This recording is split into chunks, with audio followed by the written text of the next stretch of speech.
এই হযরত চমৎকার কিছু কথা বলেছে, শোনেন। মাওলানা সাহেব রাজনীতির কথা বলবে কেন?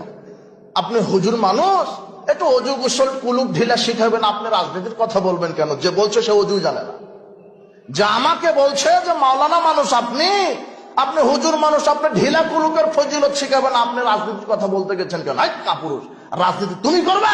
রাজনীতি আলেম করবে, রাজনীতি আলেম বুঝে। এই পৃথিবী আল্লাহ, এই পৃথিবী বিধান চলবে কার? আল্লাহ।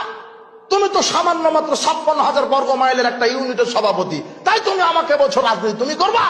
ওমর ইবনুল খাত্তাব ছিল অর্ধ পৃথিবীর প্রধানমন্ত্রী। বলো তো কি পৃথিবীর?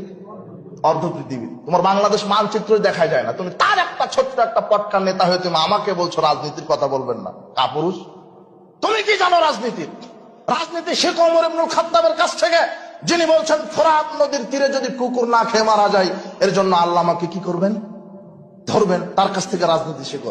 রাজনীতি শেখো ওমরের কাছ থেকে, যিনি আটার বস্তা কাঁধে নিয়ে ভিক্ষুকের বাড়িতে, ফকির মিসকিনের বাড়িতে আটার বস্তা পৌঁছে দেয়, আর তুমি সেই তেল আটার বস্তা চুরি করো। তুমি আমার রাজনীতিবিদ মানে?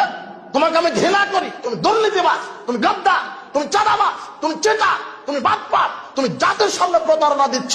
তোমাকে আল্লাহ হেদায়েত দান করো। তুমি কি বুঝো রাজনীতি? তুমি কি বুঝো? রাজনীতির উল্টাটাই হচ্ছে দুর্নীতি, এটাই তুমি বুঝো। আশ্চর্য কথা, তুমি কি বুঝেছ? তুমি তো বাংলাদেশের নেতা, তুমি তো বাংলাদেশে নেতৃত্ব দিয়ে থাকো। এদেশ মুসলমান, এদেশে মুসলমানের, এই দেশ চলবে আল্লাহর বিধানে, এটাই আক্ষেপ।